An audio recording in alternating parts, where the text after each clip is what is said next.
very warm welcome and thank you for joining So This is Thailand. I'm Tapani Manawet. สวัสดีค่ะ I'm Johan Wimonchalau. Swadee krap. And I'm Kipsan Oslobek. Sawadee krap. Well, we've made it to the middle of the week. Hopefully everyone out there watching the show has also made it to the middle of the week, sane and safe. Right. It's hump day today. It is hump day, as I know Belinda always loved to mention. Yeah, I think, is that an Aussie thing, maybe? I don't know. Aussie? Kiwi? Kiwi thing? Anything special? No idea. Well, typically, back in the day in Australia and New Zealand, everything used to shut on a Saturday, Sunday. So really, if you could make it through the Wednesday, you only really had 2 more days, and you had to get everything done on a Friday night because nothing was open over the weekend.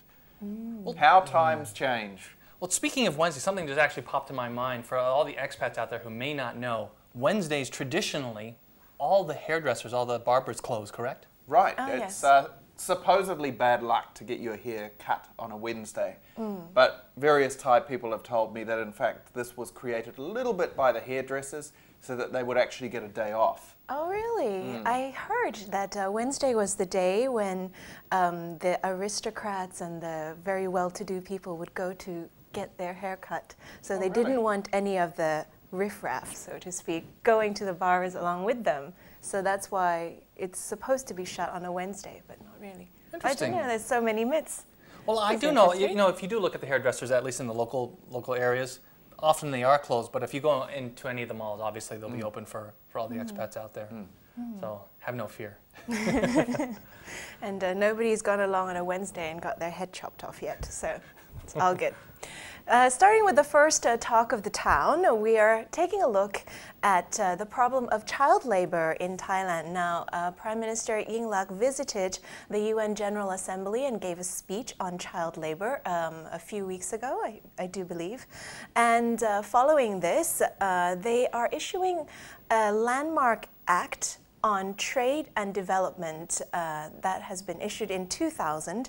Thailand has engaged, and the reports have come back to say that it's not doing very well and Thailand hasn't been living up to the commitments. Amongst the worst offenders of using child labor are the shrimp industry, the fishing sector, as well as prominent use of child labor in sugarcane production and pornography, most sad of all, I think. But yeah, so I think that in Thailand, when you go out, you can see, I think in Bangkok, I guess on construction sites, you can see children playing around construction sites and things like that. And of course, if you're ever stuck in traffic in the car, they'll come and try to clean the window or try and sell you a flower garland, which means they're not in school. Right. I know a lot of times you'll actually see the children coming up to your car wearing school uniforms, but they're not actually students. Really? You'll see them out there all day. I have never seen that. I've never seen one of those kids in a uniform, ever. I think the scary part is how the government is responding to this. I think it's unfair to blame the current Prime Minister because this is not a new problem. This is an ongoing problem for Thailand. But the usual official response is a knee-jerk, well, either it's one of two. Either the kids are supporting their family, so it's some sort of honour in that, or second, no, the report must be wrong. It's a bunch of farang that wrote that report. It's not true. But we all see it happening on a daily basis, whether it's in the traffic or whether it's on the construction sites, as you've mentioned, and then in the more hidden away places like the shrimp industry, sugar industry, and so on. So the real question is, now that we're placed on a watch list, what are we going to do as a country about this? And I think it's not quite so easy to just say, oh, well, we'll put all those kids back in school, because it's an ongoing endemic problem. And as you mentioned, you really have to look at, what are the causes, what are the reasons behind it? Are these children actually there supporting their families who have, put them forward to this, or are they part of some kind of larger, human trafficking or, illegal employment ring where someone is really exploiting these children? Whatever it is, all the children, by law have the right to education here in Thailand. So that already exists. It's getting people to actually enforce that and to look at the underlying issues of why people are bucking that and looking to make greater gains by having their children out there begging or selling or working. Sure. And if we look at certain industries like the shrimp industry, Thailand's one of the world's largest shrimp exporters. it becomes a very big problem because their whole value chain is based on these underpaid workers who are effectively working. They're not covered by 300 baht a day labour laws. They're not covered by safety laws. They're pretty much working as slaves. And that's what props up this massive export industry for Thailand for certain players in the shrimp industry. So really we have to look to the industry to tidy up their own act. Even if 99% of the industry are good and they're doing everything by the law, that 99% need to lean on the last 1%. That's my advice. Well, it's interesting that you mentioned that because, in a similar story, moving along the same lines, is the government is actually looking for the private sector to do more to prevent child labor, to prevent illegal employment, especially in the eastern seaboard, obviously where a lot of the shrimping industry is located. The government is asking that the private sector do their part by providing things like employee lists. Tell us exactly who's working for you, what they're doing, so there can be little check and balances there. Now, obviously some of the fear is, well, if you're having inspectors come and looking at the employment, the labor force, there might be some, possibility of either corruption or even extortion, saying if you don't give me some money, I'm going to report that you're using child labor or vice versa. But the fact that you need to educate, obviously, the owners of these companies to say, like, this is the law, this is what's right and what's wrong. There will be inspections. If an inspector comes to you, this is what they are entitled and not entitled to do. So at least both parties know what are the responsibilities, what is the law, and then there is no room for any type of illegal activity. Well, the other issue is, of course, that having exhausted the supply of Thai underage workers, now some Thai companies are turning to Burmese, Cambodian, Laotian workers and doing much the same thing. So should these people be supported by and covered by Thai law? And the answer is unequivocally yes. They deserve all the same rights. We can see images actually at the moment of some of the young children, and I use the word children because these kids, some of them are only 8, 10, 12 years old. They should be in school, they should be given a future, but instead they're treated as illegal immigrants and deported, which doesn't solve the problem at all, because here in Thailand we actually have virtually full employment.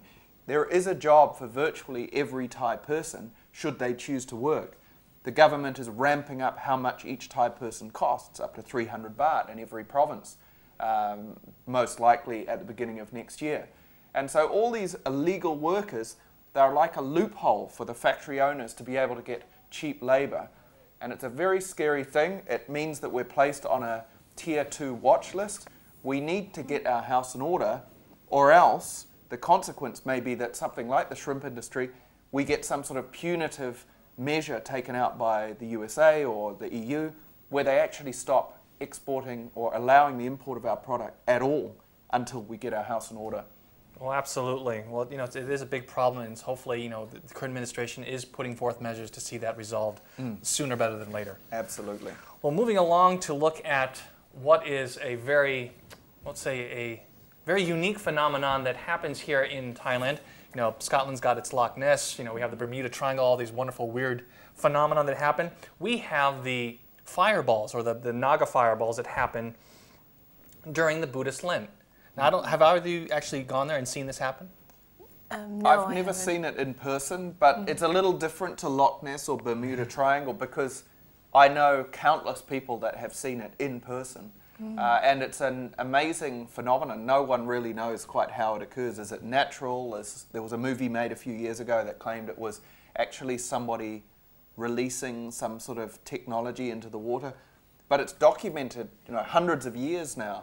So suggestions are that it probably is natural of some sort. I believe the villagers in that area believe it's a dragon. Yes. Is that right? That is correct. And it's actually called a Sacred Naga River Serpent Fireball Festival. Quite a long name.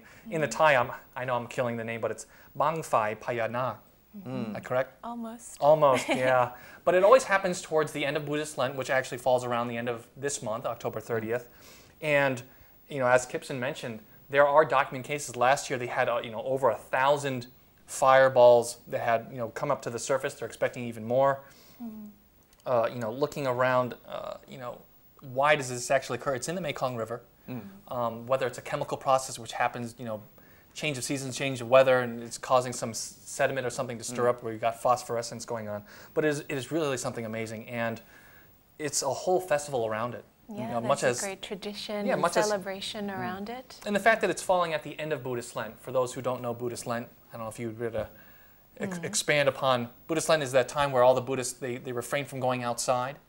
It's during the rainy season, so that's why you see a lot more people going to the temples, donating things like food and candles and other assorted items. And the Buddhist Lent is kind of like the end of that session where they're able to go back out into the communities. And so it's kind of, well, it's kind of similar. I mean, you have the birth of the rebirth, as you might have it. Right. So something definitely worth checking out for those of you who actually want to take in the sights of these amazing fireballs. There are a number of tours actually that operate from Bangkok and other parts of Thailand up through Isan to be able to actually go and see, to stay in the hotel. I'm sure it's a huge boon for the Nong Khai district as well. So the governor says they're looking to welcome everybody to this amazing event. And as they do every year, they lay on some amazing hospitality, I'm told. Absolutely.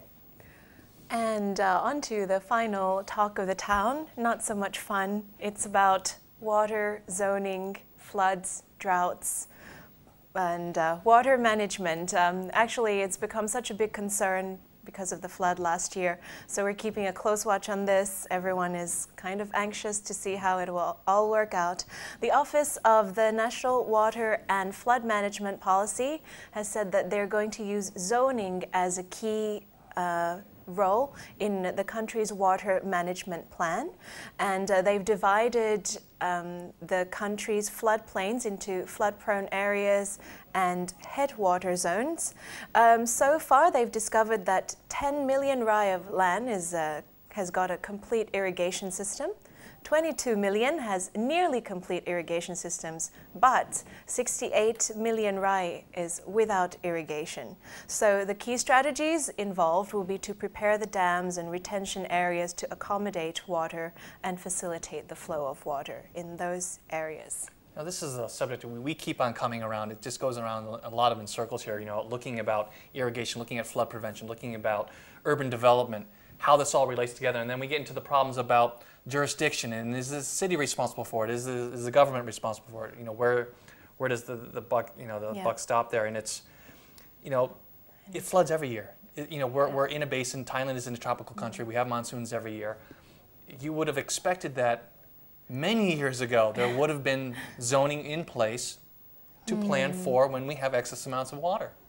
I think part of the issue is actually the way in which the rain is falling has changed. People talk about more violence and intensity to the rain now.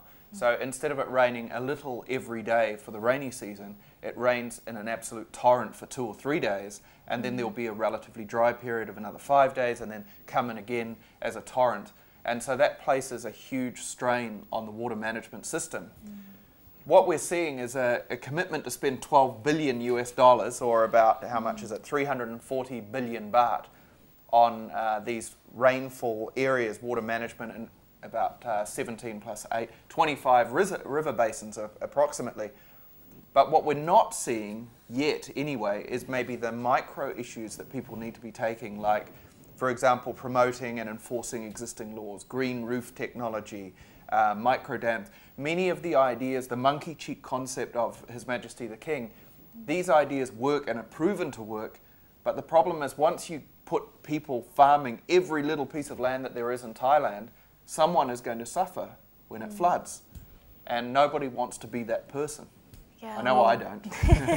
It's a massive undertaking, obviously, a very large budget being allocated to this. And I kind of think that we in Bangkok talk about it, and it's sort of like in theories and plans, but outside of Bangkok, where they do allow places to just flood over, it's sort of like a sacrificial area, that people do get affected by this. And just recently, 500 houses last week. Absolutely. And when you're talking about this amount of money being allocated, I think we have to pay for something at some point. So for me, it's not the figure. If we have to pay it to get everything right, let's pay it. But let's do it right so that next year we're not revisiting the same problems which we seem to be coming back. Because as Gibson mentioned and Tara also said, we have proven methods that work, which manage water, which the monkey cheeks doing the retention areas, doing rediverting how the floodwaters flow through the area, they work. if we can all be, get a consensus, work together, then we can avoid, the big deluge, even when it does come. And the other issue is the things that we know do not work. There's no point in allocating money to them again, like, well, there's a host of things that I could name over the last 18 months that have been attempted. Let's just say that when you go and play a game of football or something, you go in with a strategy. Probably when you're spending somewhere in the realm of 340 billion baht, it would be good to have a clear strategy, one that is based on proven principles and implemented, because if the number has to be 1 trillion baht, but it's money well spent, that means that Bangkok and surrounding areas will not flood repeatedly, then it's worth it. Mm-hmm. Yeah. Absolutely. Well, that does wrap it up for the Talk of the Town. Coming up after the break, Valerie is back on V-Talk, this time looking at a popular trend of Bikram hot yoga. Have either of you actually done hot yoga? I'm a big fan, actually. I'm looking forward to that interview. Otherwise known as the sweaty yoga. Sweaty yoga, yeah. Lovely name. Nice. And after that, Kun Bon will be taking us through Thai ways. Looking at head and feet. Oh. Well, we'll see what's going on there.